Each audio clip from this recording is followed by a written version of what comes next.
Welcome back, guys, to another episode. Thank you guys so much for the support on the first episode. It was absolutely fantastic. Had a lot of feedback, a lot of positive comments on it. A lot of people liked the editing as well, which was really nice to hear because I put a lot of time and hard work into that. So it's nice to know that everyone's noticing it. Just quickly before we get into this episode, unfortunately, we just witnessed Arsenal go through in the Champions League on penalties. The penalties were good from Arsenal, to be fair. So this is the only bit of credit I'm ever going to get that's ever going to go on the internet, ever. Anyway, this week, obviously, Harry's back. How you doing? Apart from the fact that we just watched Arsenal go through in the Champions League. Yeah. But Champions League nights will be back at the lane next season, so we'll be all right. This week, we're going to do a keep, loan, sell. We're going to go through the squad. It's probably going to be a relatively short episode this week because I think we'll agree on everyone unanimously. I have got the Spurs team sheet up on my second monitor on the website, and it does go through in number order. So it's not me picking on certain players. One goes, oh my God, you hate him. Why'd you pick him first? No, I'm not. It's just the order that Spurs are in. I'll give whether I should think they'll keep, loan, and sell, and if they're going to keep, what position in the squad I think they're going to have. And then I'll get Harry to do the same. If we agree, they'll go the same lot. If they disagree, we'll find some common ground. So I'm going to start with number 4, Oliver Skip. For me, I think we keep him. We keep him as a squad player. I think he fills the homegrown quota for next year, which for Europe we'll need.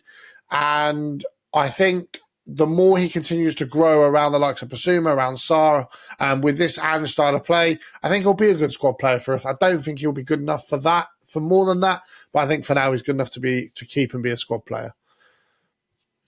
I mean, if we just keep him for homegrown, I guess you're going to have to keep him because of the numbers. But I don't think you're going to get many minutes next season. Okay, maybe in the cup game. Maybe in the cup. Yeah, because bearing in mind we're going to be in.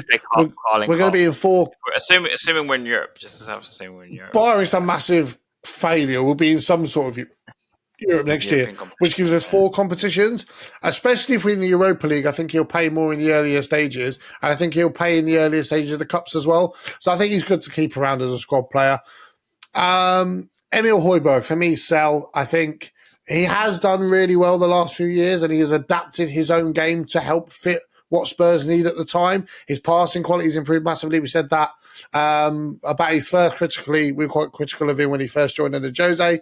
And then under Conte, his passing range did improve. But I just don't think he's quite quick enough or sharp enough to play the way Ange wants to play. So for me, sell him and get a decent chunk of money in him. Well, apart from the fact that he wants to go, Spurs have a habit of holding on to players too long. So I think Højbjerg's had his time. Not that his time was bad. I actually think he actually did really well under Jose and Conte, personally. But I just think he's just had his time. I don't think he wants to be here anymore anyway. So 100%. So. Cool. Next one on the list, number 6, Radu Dragusin. Now, we were talking about, obviously this is a keeper. We've just signed him. But we were talking about this before we started. He was absolutely brilliant when he came on against Villa. And all these keyboard warriors, sorry to do another keyboard warrior impression, but all these keyboard warriors, why did we sign him? We never play him. Oh my God, Ange doesn't rate him. It's a club signing. It's clearly fucking not, number 1, because if you listen to what Radu and his family said, Ange was on the phone to him constantly trying to convince him to join, number 1. Number 2, Spurs fans, Daniel Levy has starved us of quality depth for years. Spurs fans are allergic to having players just as good as the starters coming off the bench. It is possible. That's how top clubs win trophies. You know, trophies, those shiny things that Spurs fans don't think we're allowed. We are allowed them, and this is a key step to getting that. And he is going to be an absolute unit for us going forward, I think. He was so composed on the ball. He's quick. He was good with his weak foot. I think for me, he had a brilliant performance against Villa, and I'm really excited to see what he can add to our squad next year. I mean, obviously he's going to be a keep because he just joined. So there's no way he's leaving in the summer anyway. But I think with him, he'll probably play more next season because if we're in more competitions, he'll play probably more Premier League games than people think as well. Yeah, 100%. Especially because Romero's card record, that does play a part. Yeah. So Dragusin will get games. And I told you before we started recording, I'd like to see him alongside Van der Ven again because he's more obviously right-footed. So we need to see if they make a decent partnership. Because like I said, he's less card heavy. Yeah. So. That's a polite way of saying he's a top quality squad player. He's more than good enough to start. So that's why we should keep him rather than go, we just signed him, so let's keep him. How many times have Spurs just signed a player and we've gone, can we sell him, please? Unless it's Dan Juma, then I don't know. Yeah, let's not even go there. Next one, number 7, Heung-min Son. Right, see, I'm going to say keep, and I'm going to say start, but slowly start phasing out towards the very back end of next season. You're going to find my take really funny on this. Okay, keep, but I think his time at Tottenham is kind of ticking because of his age as well. And he's a winger. I know he probably most likely will play in the middle because of his just adaptation of the. He can't really play. I mean, he can play on the left in the system, but he's more effective in the long run, centrally. will he? No, I'm saying, is it sustainable for him to play on the left in the system? I don't know, because I've seen some games this season where he's looked half decent on the left, and then I've seen some games where I'm just like, please take. I think he's better centrally, and I think the game against he'll Villa, stay regardless because of, I mean, off-field reasons. He'll stay regardless. Yeah. So we won't know what that is if you've been to the stadium. So without this, before I get cancelled. Yeah.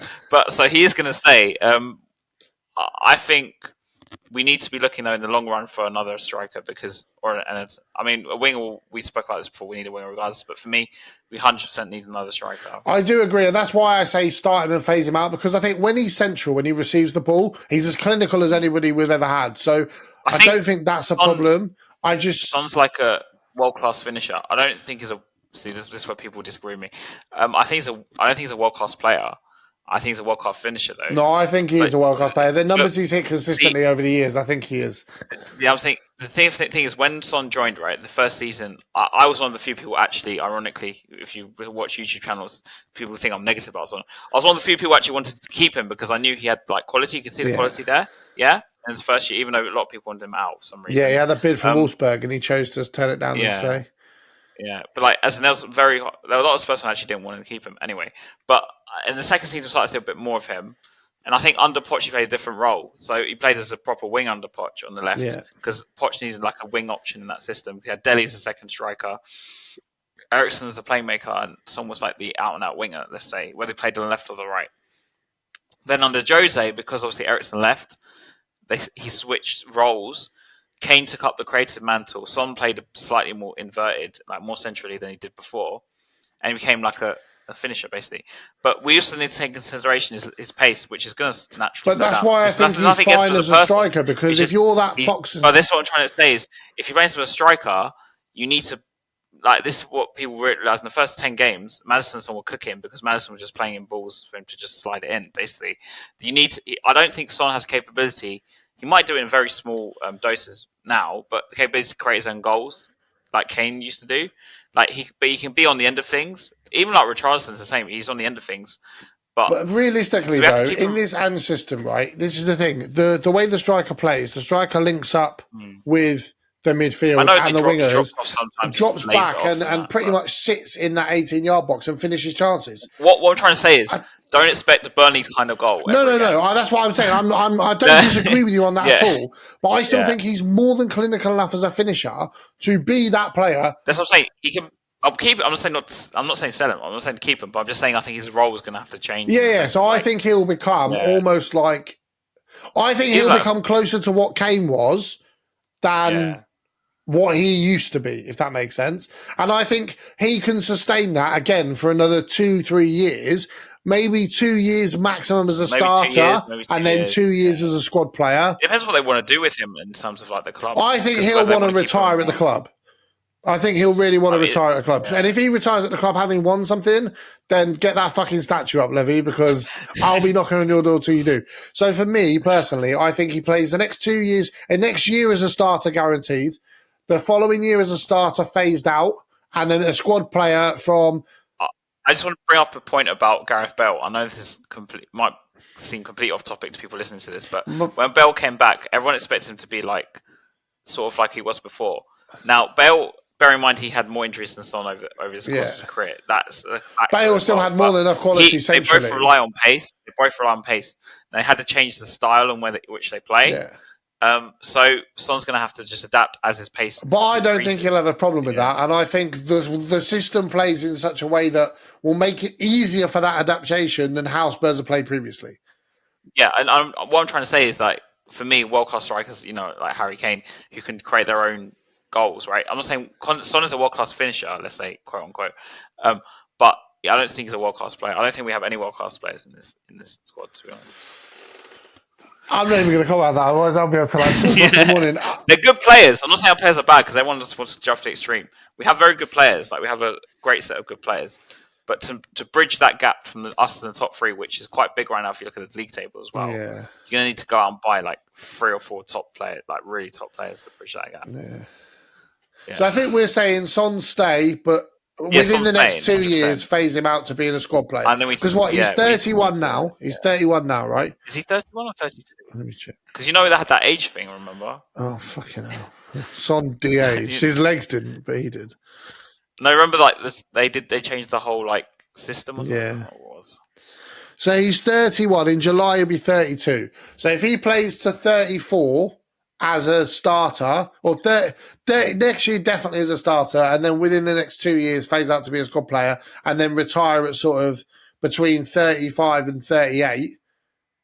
I think he would take that. I think the club would take that. I think the fans would take that. Number 8, Basuma. Controversially, I'm going to say keep, but as a squad player. I think we need a more consistent player in that role. I wholeheartedly agree with that. Because really? The player we bring in, wow, I wasn't expecting that. The player we bring in when Højbjerg goes needs to be like a really good number 6. So this is what. So I'm going to base it on, and don't quote this. There's a second YouTube video in like 2 days. I'm going to mention this, but I wrote financial fair play on Football Manager, so don't quote me on this. But the way I would operate is you bid off your squad player, sell your squad player, make your starter a squad player, bring in a better starter. I know what you're saying. Do you know what I mean? I feel like that's how you increase quality. So for me, that's why I'm staying that. And I also think Basuma just hasn't looked quite the same since he got sent off against Luton. Luton of all fucking places. I think I know this is a controversial take on it, but do you think Conte was right about Basuma? No. I don't think he was right. I think Basuma's just shot in a confidence. And the way that role plays in this system, you have to be so confident on the ball because you have to be press proof. You have to be press proof. And I don't think even necessarily it's confidence, but I think he's gone from being really, really press proof. After he got sent off against Luton, he hasn't looked press proof since. He's still been hard to press, but if you put 2 men on him, you'll win the ball back. Oh, yeah. Whereas before that pre-Luton game, he got the ball at his feet and he'd weave through 3 or 4 players, almost Dembele-esque, and then play the pass. Yeah. So, originally, I thought our weakest part of our midfield this season would be the box position, but it hasn't been. But obviously, we'll speak about that sort of that play later on. But it's weird because we actually have 4 or 5 options for number 6. Yeah, but to me, they're all a bit. They're all more 8s, I feel like, than they are 6s, though. This is the problem. No, I think it's to do with like situations. I mean, we'll go on to another player later on. We'll talk about that. But and also quality, where I'm not really convinced we have like a really really good this is my number 6 because you could argue 3 or 4 players could play that role, yeah. So we need someone who's a standout for that, and then Basuma can either play an 8 or a 6 when he comes off the bench, or maybe he can play if we're in the Europa League next season or when we're in the cups, he can play that role. He's got more than enough quality to be part of the squad for sure. No. He should. I would keep him as a squad player. I don't think he's not. He's not nailed on starter. He's not nailed on starter. Yeah, that's the word. I think that's the fair assessment. Number 9, Richarlison. Now, if you'd have asked both of us this 6 months ago, it would have been sell. Actually, to be fair, if you speak to Harry Scarf, I was one of the few people actually defending Richarlison for the first half. But I think, I'm keeping him as a squad player. He's absolutely shown his quality for sure. And when we said this before we started, my mate uses this analogy for Joe Gomez. If he plays 2 games in a row, it looks shit. If he plays 8 games in a row, by game 7, he looks like the player you've signed or the player you're meant to have. Richarlison's been the same this season, and when he went on that consistent goal, it wasn't just the fact he was scoring. He was in the right position. His link-up play was spot on. His passes were spot on. His movement was absolutely brilliant. The way he was dropping the shoulder of defenders and getting into the spaces. That's exactly what Ange needs from his attackers. That free-flowing, instinctive ability. For me, nailed on. Keep him as a squad player. And also, just another point about Richarlison that people tend to forget is that he's probably our tallest option as an attacker, really. So we need that option to play the long ball and an out ball. So for me, Richarlison is a dead-on keep. Next one, number 10, James Maddison. I don't have anything to say, so do we need to? I don't have anything to say, so nailed on bullseye. Keep him. He's absolutely brilliant. He's taken a couple of games back after his injury, but everybody does. He's looked solid. He loves the club. His kid's adorable, so keep him. That makes me sound like a nonce saying that, but never mind. 100% will keep Maddison. Number 11, Brian Hill, sell. Sell, yeah. I just don't think he's... I actually think Brian Hill will do well in like Spain or Italy because of his. I actually think there is a quality. Like there is quality there, but it's not the level of Spurs. He's not. No, he's not. It's not just. I don't think it's that. I think it's just he's not going to adapt to the Premier League. It's not going to happen. Yeah, I think he's not. He's not strong enough. I was hoping when Ange came in, he'd hit the gym or go down. We need to send him on loads of buy-in get some gains, and then come back and be like a stronger player. But I just don't think he has like enough in him to do it in the Premier League. Yeah, I agree with you. Number 12, Emerson Royale. For me, keep as a squad player. I think he proved his versatility in that period where we had injuries, and he isn't the best quality player in the squad. Definitely not. But I think this summer there are more important positions to improve on. I think he's proven his quality at centre back. At one point he was dropping like almost man of match performances at centre back, completely out of his way. He was absolutely brilliant. I think, granted, he's not quite what we need at fullback, like inverting into the midfield, but there will be certain games where you will need to bring on a defensive fullback and close out a game, especially if we're in the Champions League. And I think at least for another year, I'd keep him as a squad player. Don't get me wrong. Once the main priorities this summer are dealt with, I do think he was the next one after that, or in that group, the next ones after that. But right now, I don't think it's where our money needs to be spent this year, so I'll keep him for another year. I think fullbacks are more important than centre-back, so I'm selling Emerson and buying a right-back. But then who are you going to get right now to be a backup to Pedro Porro and be happy about it, knowing they're only going to play a handful of games all season? This is the thing. We can't say use the word backup because we're going to be in loads of competitions next season. We need like actual proper options on both sides. Like Udogi's a young player as well, taking into consideration that, right? So he shouldn't be playing as much football as he has, really. Yeah. And I'm not saying he's not a starter, by the way. It's just what I'm saying. But for me, fullbacks is like a massive area we need to improve on in the summer. For me, my priorities are obviously a 6 because it's Freiburg's going to go. So we're going. I was going to do that at the end. Go through the priorities. All right, okay. That's why I was going for 2 fullbacks, a right winger. I think we need a right winger badly, and probably a striker. That's right. Okay. So you're saying sell, and I'm saying keep. Yeah. Okay. But you'll be surprised. I'm keeping another player that you probably expect me to say sell. Okay. Well, I'll figure out how I'm going. I'll figure out how I'm going to edit this process. I might have to make a Venn diagram and have 3 circles instead. Vicario, keep. He has there's no debate really. Everything that I could have imagined for a goalkeeper this season. We've said for years, I said it with my stepdad for years, when it came to replacing Lloris, I was always concerned about the club's choice, about who we bring in, inconsistencies, adapting to the Premier League. He has blown all of that away. And whether he had to sign his name in blood or not, he plays like he did. And honestly... I just want to make a comment about Hugo quickly in relation to Vicario. So Hugo spoke a lot about how... Was it Vicario? About how Hugo was helping other goalkeepers. Yes, yeah. Obviously, he helped Vicario settle. Yeah. So, and I think he kind of helped them find a replacement for himself. I think so. Well. Yeah.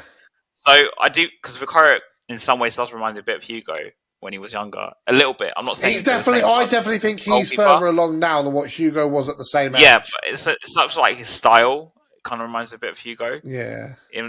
I think Vicario is a bit more aggressive. I think that's probably. Have you seen like the tongue photos and stuff like that? Which makes me laugh. He's just such a. What game was it when he said something to who was it? Was it Mope? Yeah, it was. Yeah. They were arguing. Off the game. Did you see? So for me, Vicario is potential to be like a Spurs captain. 100%. But even though I don't like goalkeepers as captain, there's definitely potential. And did you see that he was watching the under-21s game and mentoring the goalkeeper? Yeah. Like he's such. I just love Italian players because they're so passionate. So like for me, Vicario is like. Did you see? Have you seen the clip on Twitter of his mum saying that Sonny was man of match against the thing? Mate, honestly, she's so proud of him, and rightly so. He's been such an asset for us this season, and I couldn't be happier for the replacement we brought. Someone like me who was admittedly, I'm going to say it's like obviously it's a long reserved. So it's not like it's a polite. No, at the beginning I was quite worried about him because in the first few games he looked a bit shaky. Yeah. But after game was it? Like fifth, sixth game. Yeah, he just looks solid. I changed my mind on him because I can't remember what game it was, but there was one game I saw and I was like, wow, okay, this guy's actually quite good. But maybe it's because of he's young-ish for a keeper, Yeah. coming from Italy. It was going to take Never him a bit, I played guess, for to a bed club in. of this size. Never played Yeah. in the competition with this much intensity. You know, never played this kind of style of play. There was a lot of factors in that early stages. But he's just Absolutely just a world beater for sure. I destroyed my expectations of him in a good way, by the way, not a bad Number way. 16, Loney Timo Werner. Now, I'm going to say sign on a permanent deal. I think the price is more than valid, and he is finishing chances. I actually tweeted this, and I tagged a few of my Chelsea followers in it. He is finishing chances this season that he missed constantly for Chelsea, which shows that if he was never a bad player, Chelsea just cursed for strikers since Drogba, which we all knew that anyway, let's be real. But that finish against Villa was absolutely spot on. Keeper at maximum strength, and it's right into the corner. It was first time. His link-up play's been great, and that's when we talk about quality and depth and being able to bring players in that make an instant impact, they're the kind of signings you need. The 10, 15, 20 million pound deals, players that are more than good enough to start in certain occasions, but that can come in and make a difference. His pace is electric. His link-up play has been brilliant. Ange clearly had a plan for him, which is what he said when he signed. The manager told me in that first phone call, this is where I'm going to get you to do. This is the role you're going to have. This is the position you're going to have in this club. And he's felt the love from the fans. I think we kind of gave him a blind love from the start just to take the piss out of Chelsea. And actually... You're going to laugh. One of my favourite moments from him, you're going to laugh at this. So this is a confession not live on YouTube. Yeah. Recording. So you know when they asked him what you're watching on TV? Do you remember that? Yeah. And you guys are watching Dog Gossip Girl? Yeah. I was literally watching it at the same time. Oh, my God. Because I'd never seen it. I've only just watched it this year, like the 2007 to 2012 one, whatever it was. Not the new one. Forget the new one. It's too woke. But anyway, the old one's actually really good. I hadn't actually seen it like fall through till like this year. Yeah. but anyway, but not just that. For me with Werner, I've always really liked him as a player, even like Leipzig. Have you seen the links from 2017 back when we were linked with him when he was at Stuttgart? I remember, actually. I do remember. But like for me with Werner is because of the price, and this is where my tinkering comes in. See, I'd say it's on the left, and Timo's kind of his competition, or back, whatever you put it. And this is why I want another striker, because I get for Charleston someone else. And then I guess those two left wings can also play in the middle, so you have that option. So you've got loads of options there. But again, with Werner, he's still a gamble-ish, but at that 15 million pound price, it's like an easy deal to do. But I want us to go big on the right. As a right winger, I want to go big on that. But for me with Werner, there is still, and I still have this probably delusional hope, by the way, that he's going to turn into a 20-goal a season striker out of nowhere. Because do you forget in his first spell at Leipzig, he was nuts, amazing. Yeah. The guy was nuts, yeah. So if I'm saying, obviously he's got 2 goals this season, yeah. If he can get his rhythm back from back then, maybe we could have like another striker option there. Like he could be like a prolific striker. I'm not joking. He could be like a really prolific striker. So I'm guessing you're on the keep pile then, sign on permanent. Yeah. But for me, it's still like a gamble. But because of the price, it's a gamble worth taking. Yeah, fair. Yeah, you must as well 15 million. Christian Romero, number 17, keep. Yeah, keep. Yeah. I think the last 2 games he's really matured so much, and I think. Because Van der Ven's so composed and because Dragusin's so composed, I think we'll get the best out of Romero. It's like like we watched Pepe in the Champions League for Porto against Arsenal. Someone like Pepe was really aggressive, but he learned to nurture it because he was playing alongside someone like Sergio Ramos. Obviously, I'm not saying Van der Ven and Dragusin are to that level. I'm not an idiot. But the relationship between the centre-backs and their roles within the team, Romero is the aggressor. Van der Ven is the sweeper. Romero is the aggressor. Dragusin is the sweeper. Like, that, for me, really, really works. And I think we'll see the best out of him. Where I'm going to give credit to Romero recently is that, I don't know if you saw his interview saying that something about yellow cards or something, and he was saying he wants to get rid of the needless. Yes, I did. He knows what he wants to work on. He was aware. He was aware of the problems. So someone must have said something, or he was aware of the problems, because that was my main criticism over the past 2-3 years. Yeah. That the guy was just getting stupid red cards, stupid yellow cards. So obviously he's finally realised after God knows how long that this is a problem, and I think he's aware of it because I've noticed in the past few games, like he's still aggressive. Let's say aggressive, but it's not as more reckless. It's more controlled. It's more controlled. Yeah, I remember this sort of takes me back in 2008 when we won the League Cups in the semi-final. One day Ramos spoke to the players before the game when we beat Arsenal 5-1 at White Hart Lane, and he said that they need to have controlled aggression. So in that game, if you watch it, like the players are still aggressive, but they just weren't reckless, like you said. I think the other thing with Romero as well, I think they've given him that vice captaincy has made a huge difference. You see the posts he put on social media, you see the way he holds himself. He's holding himself like a leader, like someone trying to set example. And it's no surprise that the yellow cards are slowly decreasing and the recklessness is decreasing as a result of that. So he has to step up as a person. Which we said at the very, very start of the season and give him that to try and speed up that maturity process. I think he did. I think there was an element to it, and I think it's working. So, number 18, Giovanni Lo Celso. For me, squad depth has to be reliable, not just in what they perform on the pitch, but also their fitness. And unfortunately, while he has looked a lot better when he's played, he just cannot stay fit to save his life. So for me, sell him. See, I'm at 50-50 with Lo Celso, yeah, because I think the guy can play like all three positions in midfield. And this season, I have to give credit to him. Like, I actually think he's really good in the few games he's played. But I will sell him on the caveat is that Kulusevski gets moved into the middle. Okay, agree with that. Yeah, okay.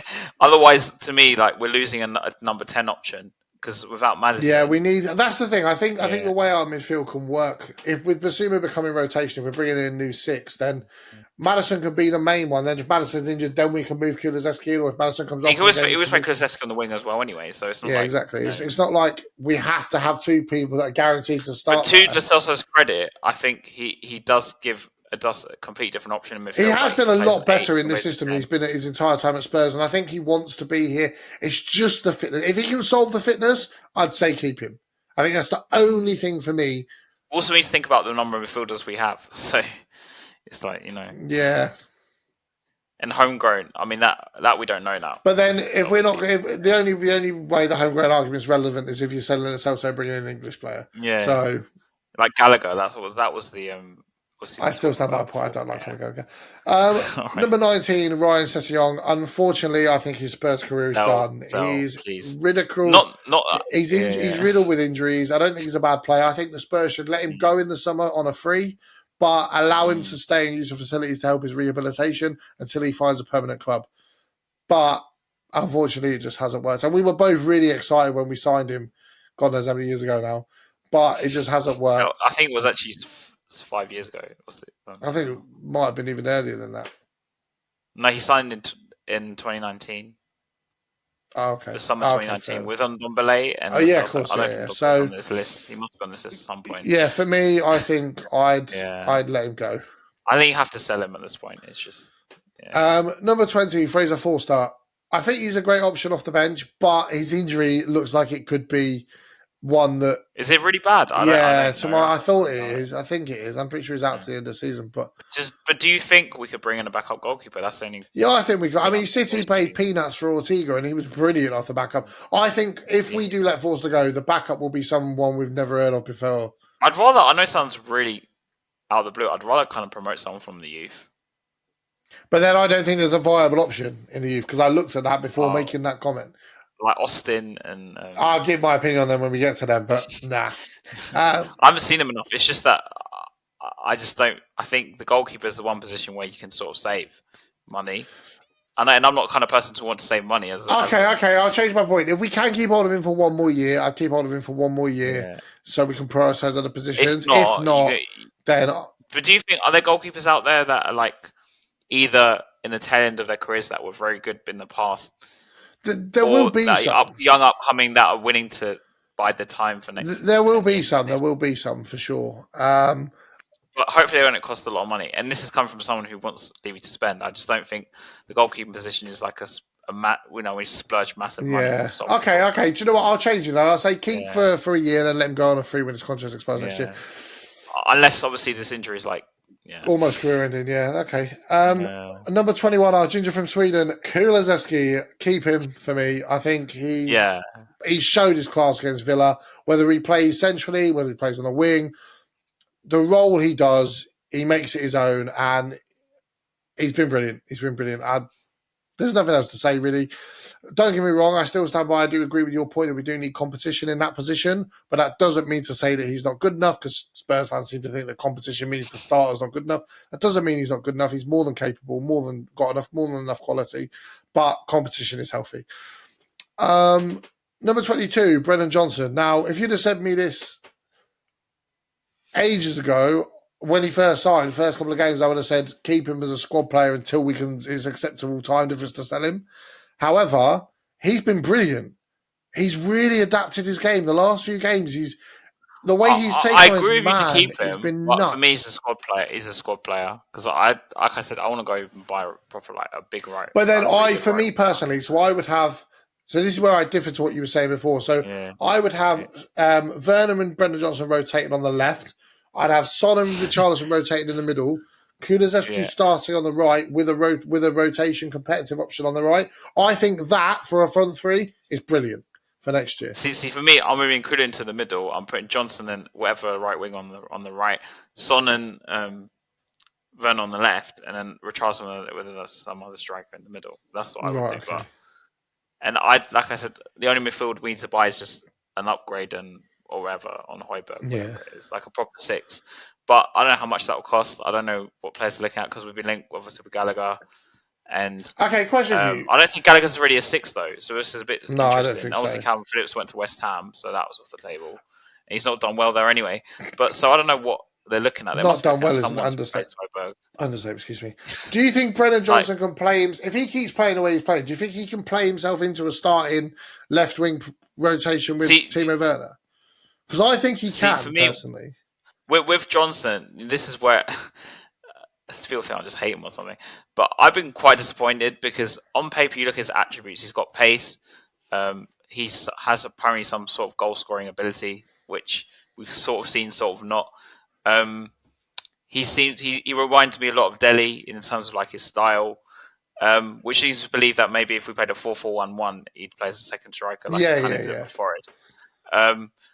But I just want to see him just his end product. I know he scored goals, which to me they weren't, and none of them were like anything special. They were like just easy goals. Yeah. But I want to see him just either number one. I want to see in the game to make a massive impression, like take hold of the game and like do it. But I also want to see him either using his pace to take on players more, like a lot more, like Aaron Lennon used to do, and also just being his end product needs to be a lot better. Like, but I think that will come though. In that game against Villa, where he just, I don't know what passes he was trying to do, I don't know what crossing he was trying to do, but obviously he's young. He's really, really young. Yeah. So you need to give him like one more year, and if I don't see anything next year, then. Yeah. Okay. So I think keep him, and I think he can definitely force his way into being a regular star. And you're saying keep him as a squad player, but either way, I agree. But I think with Johnson, it might be an option. I know it sounds like the thing with Johnson that's his advantage is he can play all across the three. Like he can even play him in the middle. But whether I could strike him as a clinical striker, I don't. No. But at the same time, if Andrew was to change the system in mid-game, you could always chuck him in the 4-4-2 with Richarlison, for example, up front. Or like move Sonny, put Johnson on one of the wings. Like there's options in that sense with Johnson, but I just think I don't know. Maybe I'll be eating my words next season. I think so. 15 goal a season player, but as in 15 Premier League goals. Like do you remember we used to say? We said that last year. Last year I was doing my A-levels. For 2017, we said if Lamela doesn't have 15 goals this season, we'd sell him. And then like 3 years later, he was still there. So okay. I think with Johnson, he just also be just a bit more clever with his like you look at Delhi. What was the goal though that Johnson single-handedly created the other day? He was on the right-hand side of things. It was at home to Palace. Yes, it was. Yeah, and he literally took on 3 players. I took on 2 or 3 players off the right, which is why I think right now he's better as an impact player because when he comes on, I think he does a lot more because the other team got tired legs and Johnson's got mad pace. Yeah. I just think he uses pace like in a more productive way. I don't know how to explain it. Okay. Number 23, Pedro Porro, keep him. He's insane. Yeah, Absolutely insane. that's not I even have debate nothing this. else left to say. He has a thunder kind of a right foot. He's a brilliant crosser of the ball, and he fucking loves the club. So he's the best crosser in our whole squad. without a shadow of a doubt. Like the guy is the only one. I'd like to see him play on the right wing for a bit this season. Yeah. Anyway. I don't know if I'm going to get it. Number 27, Manor Solomon. Sell for me, sell. Yeah, he's not really had the chance to prove himself, has he? And Levy could make his profit because it was a free transfer. So yeah, I'd probably agree. Sell, yeah. The thing with Solomon is, I have a close friend actually. Anyway, a friend is a fellow fan, and I asked him about Sessegnon and Solomon, of course, because we got them both. He's talking about Solomon. Okay, he can take on players, he can score the odd goal, but he never was consistent, that great, and he got loads of injuries, which was a thing at Fulham too. And also, defenders kind of worked him out after the first 30 minutes of the game. Yeah. And I was very disappointed in Solomon. Actually, I know he's not going to watch this anyway. It's not going to make a difference to him. So, but when he came on against Liverpool, I thought this guy was going to make an impact. I know we won the game 2-1, but I just felt like this guy was really massive. Like, I know he's a free transfer, but I was like, not impressive. I thought you were going to be kind of winger who was going to take on players and put ball in. And unfortunately, this is a symptom of Spurs fans, right? Now people are looking at, our wingers are not that great. Because obviously there's Johnson debates, there's Werner debates going on all around the internet. And people are saying, Solomon would do a job, come in. And I'm like, really? He's lower quality than what you're arguing is not good enough. No, as in, it's not like this guy is some mad level of winger. It's not like we have, a Lennon out injured or something, or a Bale out injured. And Spurs fans have this thing where this player's injured, so they assume that there's a different player default, that got injured. He's going to be the solution to the other problems. That's a problem we have. But because he's injured, we never actually get to see whether there's a solution or not. I'd agree with you though, Sel. Number 29, our star boy, Pape Massasa. He's my player of the season, by the way. We said this last week, and I agree with it. He is a star man and a half. I absolutely adore him, and he's matured beyond his years already. Don, parachuting, mate, thank you very much. That assist he got the other day was absolutely unbelievable. That's the kind of pass that Kane would play on a regular. But people don't realise this. Without Sa on the team, we can't play this system as well. Anywhere near as well. The energy I think he brings is unbelievable. Literally just because if you look at the way we play, obviously you have the holder and Madison's the 10, whatever. He plays across. But Sa does literally all this is what makes me say that I'm not opposed to us signing a couple more youngsters of the same kind of ilk, because we didn't think Sa would be a starter 2 years ago. And now he's cemented his place in the first team.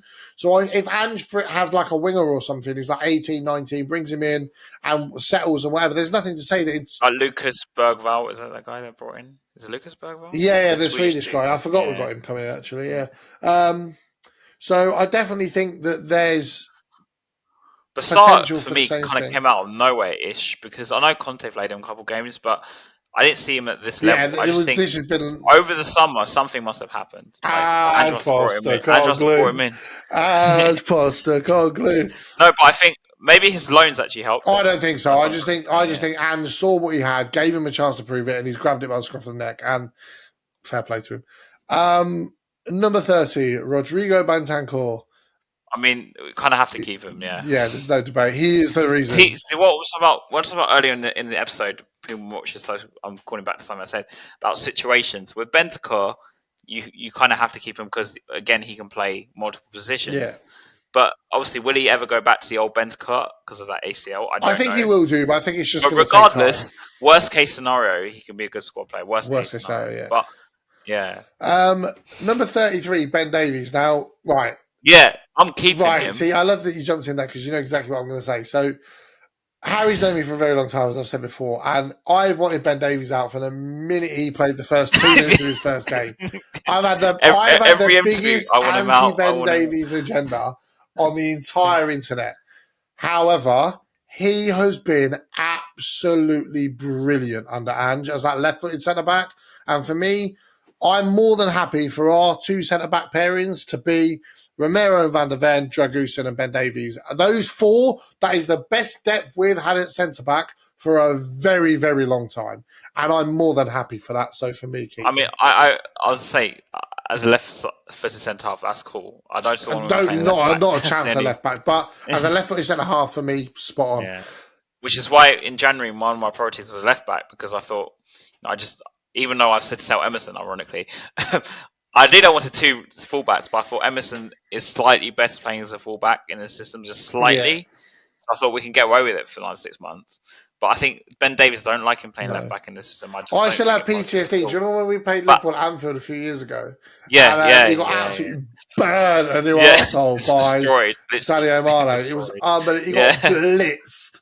I still have Yeah. PTSD from that, and I've never looked at it the same as a left Is back. that the Wanyama game with the Wanyama goal? The 2-2? No, we lost that. that. This is the game we lost. Because I was at the pub with some Was guys I it went to the school Jose with. one? When No, it'd been they way scored the before last goal that. from Way Nunez? before that. You know, we have so many bad games at Anfield. Mate, we've got a whole list of them. Talking about him as a rotational left-footed centre-half, that moves us on nicely to number 37, Mickey Van der Ven. Mickey Van der Ven. I absolutely adore him. He is just unbelievable.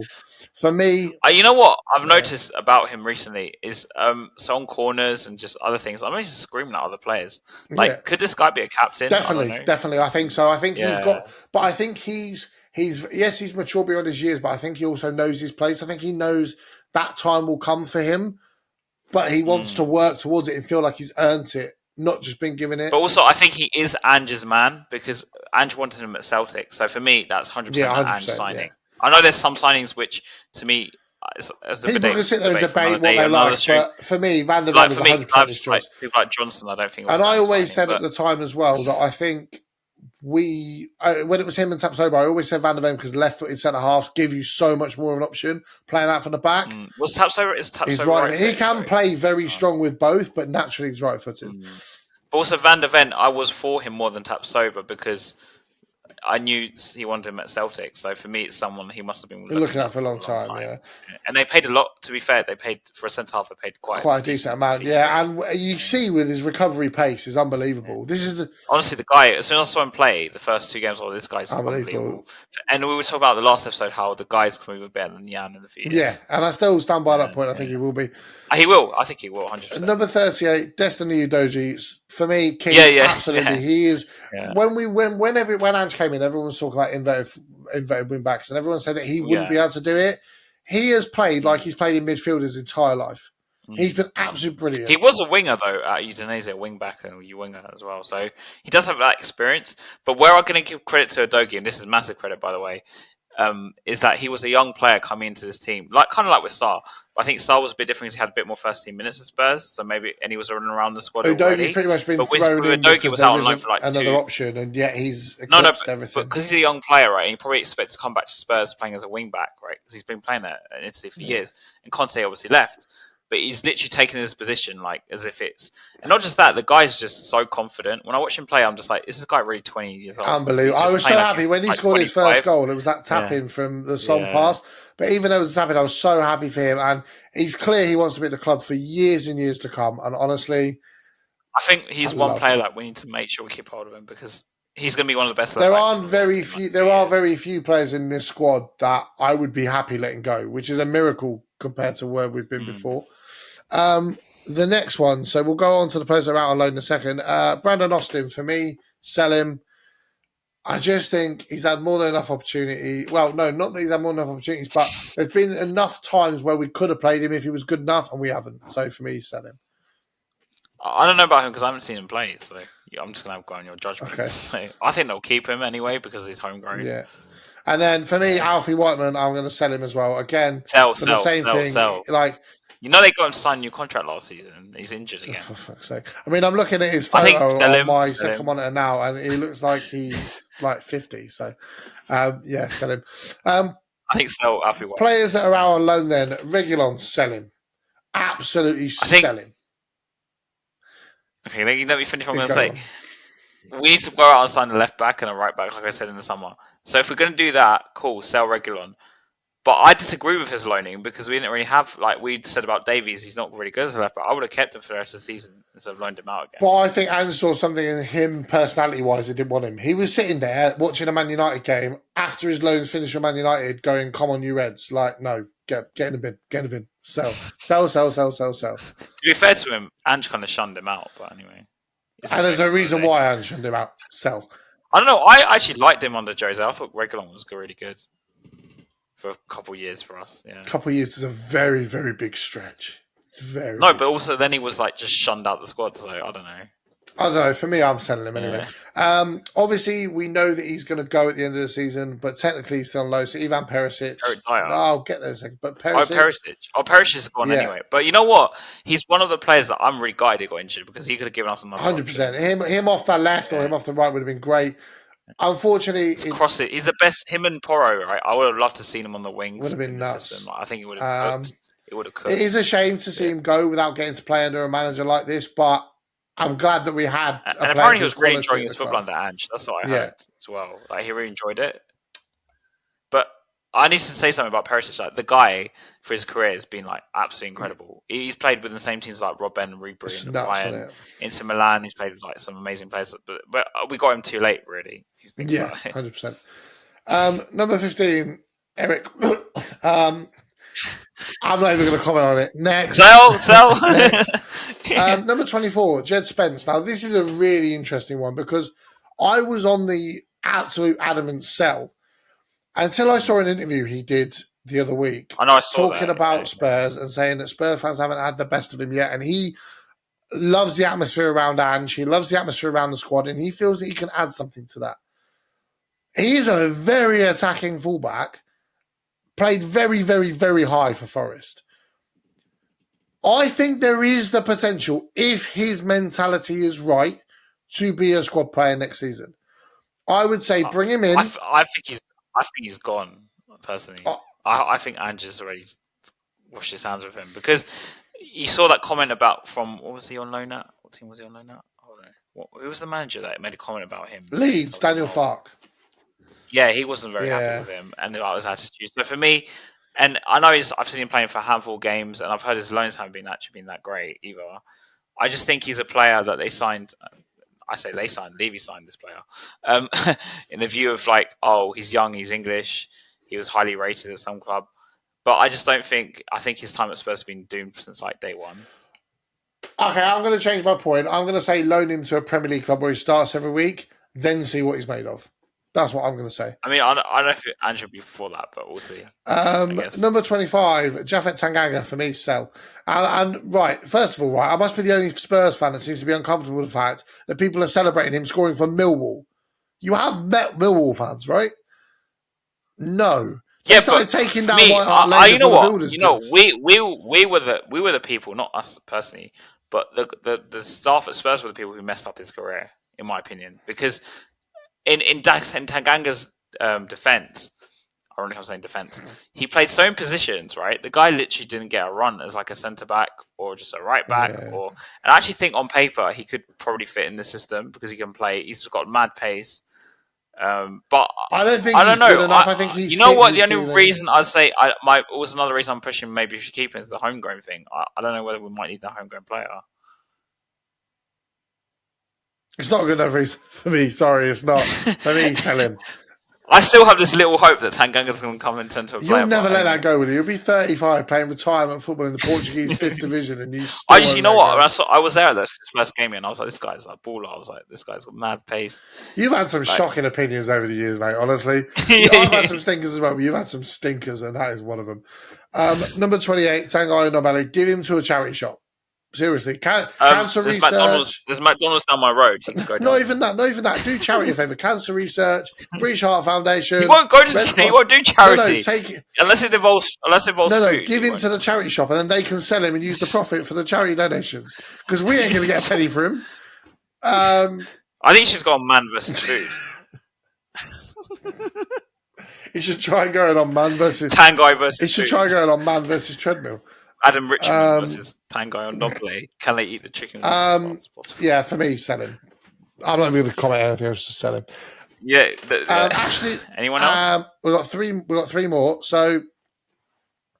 No, I just didn't know who the loan players. Oh yeah. So we've got three more loan players. Well, three more loan players, and then one that I'm going to mention. So Ashley Phillips for me, loan him again next season. Definitely keep on. Premier League team. Yes, loan him to a Premier League team which can start every week. Maybe like a lower Premier League If side. they stay up, Luton. Absolutely. Because I think it'd be Rob good to loan Edwards for would him? be absolutely brilliant manager for him to work You know under. what? I saw him at the Spurs game once, Rod Edwards. He seems like such a great guy, and if Luton manage to stay up, they're going to need someone like that. And they could stay up, actually. I think they will, especially if Forest right, get points deduction, which I'm praying for. Yeah. So for me, I'd keep him and loan him out next season. And a player who's not on this list, but I was going to mention after as well, I would loan him to the same club as Alfie Devine. I would next season, because they've both been great at Plymouth. Do you mean Donnelly? No. Is it Alfie Devine who's at Plymouth? Who? Yeah. Is it? Yeah, I think so. Who did we loan to Plymouth? I think it's Alfie Devine. Let me check. I think you're right. Hold on. I thought these would have been on here, but they're not because of fucking. Yeah, he's on loan at Plymouth. 100%, he's on loan at Plymouth. Yeah. So I would loan Ashley Phillips and Alfie Devine to the same team. I thought about this, Luton. Not necessarily Luton, but wherever it is, because those two, right, have the quality, potential to be a mainstay in the Spurs team in the future. The best way. Do you think they could play for Palace or not? I don't know enough about the new manager to know.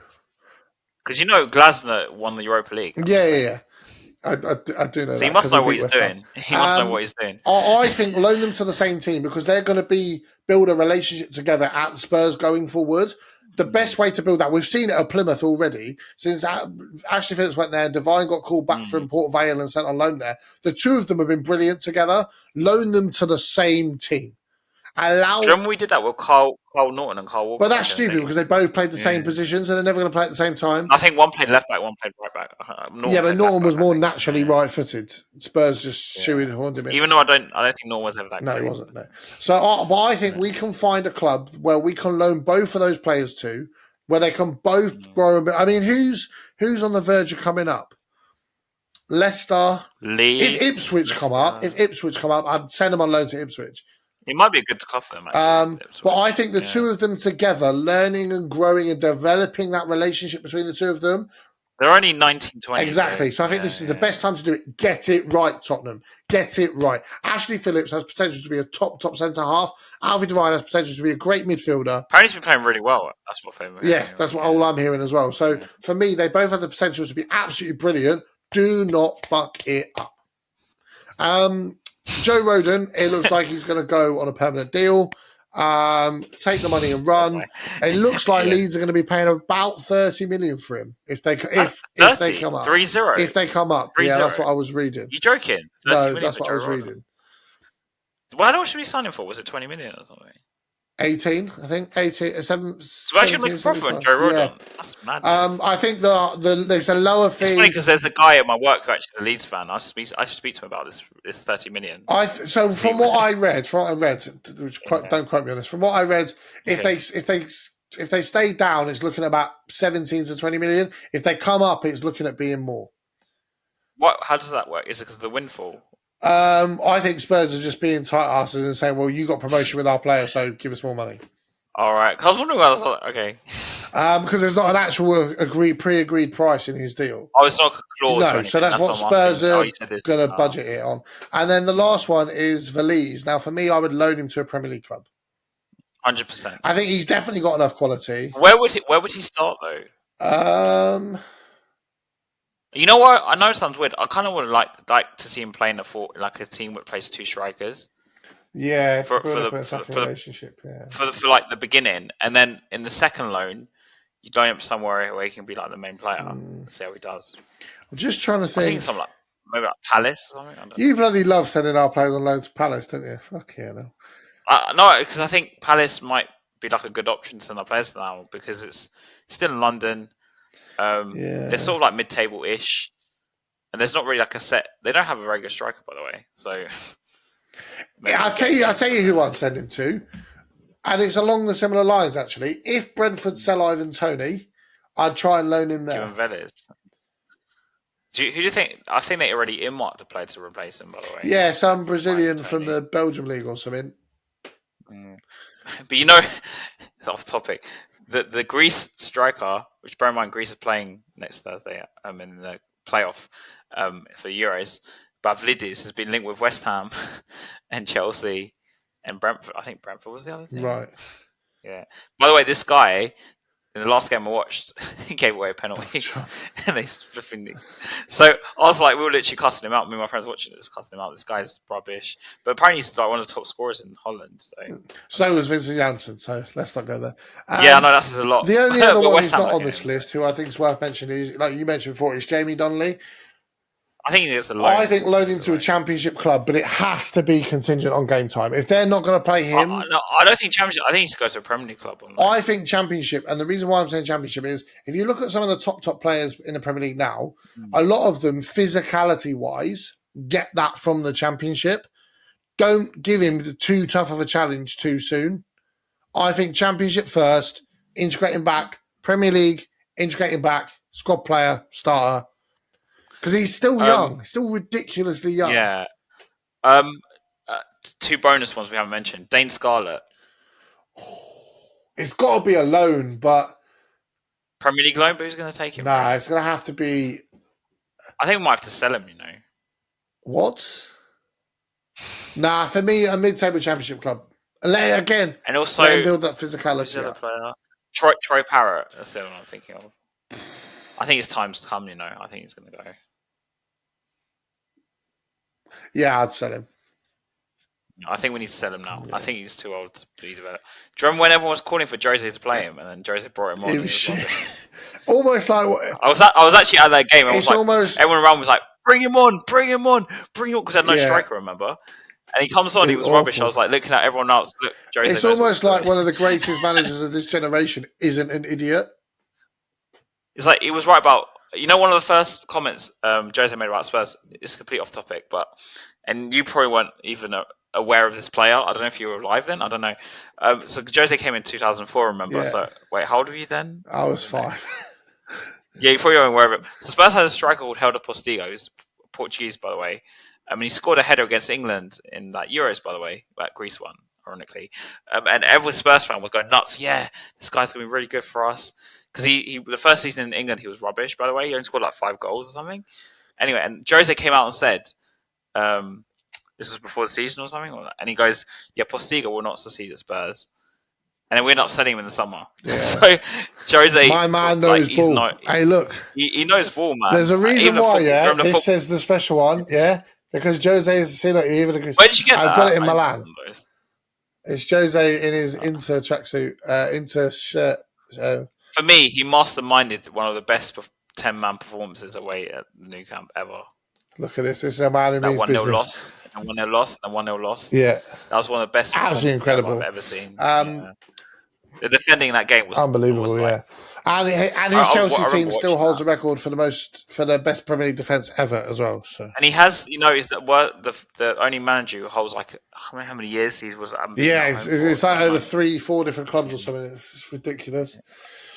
And this is why I think Jose's better than Pep. Agreed. But that's not a Spurs debate, so we'll leave that there. Thank you guys very much for watching. If you made it this far, I can't actually believe this has taken us longer than what the other one did. I thought it was going to be like 20 minutes, and that'd be a lot shorter than some of the streams I Next week, we'll have to have a think about what we're going to talk about next week. I'm sure we'll find something. Also, it's during international break, isn't it? I think. Yeah. Because we're international break next week. Haven't we got one more game? Oh, that's at the weekend, isn't it? Fulham and then international break for 2 weeks till like the 2nd of May, 2nd of April or something. Because 30th of March we come back. So the 14th to the 30th of March we've got a 2-week, 16-day break. What I might try and do then is what's the date today? Hold on, where's the calendar there? So. Yeah, we'll have a think. It might be we might try and get. I might try and get 2 of the Spurs fans on and try and have like a really big debate about something. All right. I'm trying to think about what we can I was thinking potentially debating our best ever player, coming up with 4 suggestions, spinning the wheel to determine who gets what player, and then you have to defend that player and try and come to a debate argument. Right, okay. I think that'd be pretty cool. But then we don't. People around unless you get really like older Spurs fans, so Jimmy Greaves and stuff like that, and Gascoigne, Yeah. and Hoddle and that. Don't know. It's a bit of an iffy one. I don't know any. I don't know. I only know bits about them because my dad would It tells you, yeah, it's not first-hand experience. Yeah. We'll have a think. We'll have a think. Unless because he's the best Premier League 11. Unless he'll do one about managers. Yeah, we could do. Yeah. So I can have like a 45-minute rant about Andre Villas-Boas. That'd be good. Yeah. What, right? So I know you like my TikTok story, my Instagram story yesterday. So this guy on TikTok was doing completely off topic now, but fuck it. Yeah. We're an hour in. If you're still here, cheers. Yeah. So this guy on TikTok was doing like random edits, and he did like a High School Musical edit with Fernando Torres leaving Liverpool. And I'm not going to admit it, I'm a sucker for High School Musical, right? So I said, "Oh, can you do a Bale one?" Yeah. And the edit was brilliant, like really well put together. Was a High School Musical? Yeah. Well. So I put it on my. Don't worry, it's fine. I put it on my Instagram story. Harry likes it anyway, and it made me realise. Like I watched when one of the celebrations Bale had, where he ran to AVB, and I looked at that and went, "How did you get to manage that player at Spurs? How did you?" To be fair to AVB, he got the best out of Bale. I'm sorry. Yeah, but Bale by that point was already on the borderline of world class anyway. He moved him. Yeah, but everyone, when we used to sing about AVB, he used to put Bale on the right, yeah? Everyone was singing Gareth Bale, he played, or in the middle. Everyone was singing Gareth Bale, plays on the left, and the guy started playing like. Yeah, but Bale was going to be good. Best player on the pitch. He could have played Bale in goal that season. He'd still somehow find a way to score screamer after screamer. I don't think so. I think he wouldn't have scored the same amount of goals he played on the left that season, if I'm being honest. And also, he played on the right, I remember. Have you ever seen do you remember we beat City 3-1 that season? And he got that chip goal. Oh, yeah. That game was probably one of my favourite ever games at White Hart Lane. I've got an idea. We can debate the best Spurs kits. Yeah, I like that. Yeah, I'll gain because I've actually got like a photo somewhere from my ex's parents of previous Spurs shirts. What I might do, if I can find it, or if I'll go on Google, I might just get like as many Spurs shirts as I can find, and then we'll put them in rate it or hate it. So we're going to keep loads. Yeah. I like it. So rather than that sounds like fun actually. So if we do rate it or hate it, and then when we come to the end, we each get. What years are we going to start from? Is it from like the 90s? We'll start from what? Because the 90s shirts are really nice, We'll start from 1990 if you like. Then every single shirt we've had since 1990. And bear in mind, some of them will repeat over the same years anyway. Like we won't be talking. Let me write this down. Because I might forget. We won't talk about 30 shirts. Like they don't always change, do they? No, some of the early ones didn't. I still have some of my early. I still got this is a 1999 home kit. This is the one we wore the year that I was born, and I managed to get this as an actual official one. It's not like a rebranded one from a new brand. It's an actual original Adidas one. And you can buy some in the Spurs shop. Yeah, but they're like a different brand that have remade it to look the same. I know. I actually have original. You know what? I'm going to save it for the next episode because I can bring one. I'll have to bring mine. I actually have one literally in my closet. I've got all my Spurs shirts in my wardrobe as well. Well, apart from... I'm sure I have one in my flat. I've got the final year at the Lane kit that's framed there. The one with the crest, which is framed there. That was the... Oh, you can't see any of these, but that was the away kit from the year from 2018-2019, because I went down to Wembley, to the Spurs Stadium after we beat Ajax to try and get a Lucas shirt. They didn't have it, and I ended up getting a Super Jan one instead. I must be the only Spurs fan with a Spurs shirt that's Super Jan on the back, and it's sick. Yeah. And then I've got the HP one there, which is good as well. Hewlett Packard, I love that shirt. Yeah, it's nice. It's one of my favourites. So we'll debate. We'll do rate it or hate it. And your Holster one's nice as well. It is nice. Yeah, it's really, and it was really well taken. I love the old shirts. They're just clean, like. Have you seen some of the old jackets and stuff as well? Like when we had this badge, clean. Adidas did a number on us. I'd be tempted to go back to Adidas again. I liked the Under Armour one. Yeah, Under Armour's my favourite. I prefer Under Armour over Nike. Unpopular opinion. Nike has been a massive disappointment. But we'll save that for next week. So we'll do rate it or hate it for kits. And at the end, we'll each be able to nominate one home kit and one alternate away kit. And then we'll debate whatever the best ones are. We're going to have a lot of kits to go through, but it's going to be really good fun. So will you just put them on a picture and then we'll just talk about it? And then What I'll probably do, because I'm thinking, if I have to go and save every single fucking kit, that's going to be a nightmare. What I'll try and find a graphic with all of the kits on, Yes, I'm and then I saying can yes. send you it, and then we'll go through them bit by bit, and then obviously I'll edit them all in. This is a lot of editing, but it's going to be good fun. Thank you guys. You're better at tech than I am. Thank you guys so much for watching. It's been absolutely brilliant. I'll see you next week and come for on, Spurs kits from 1990 to 2024. Rate it or hate it. See you next week. Come on, you Spurs.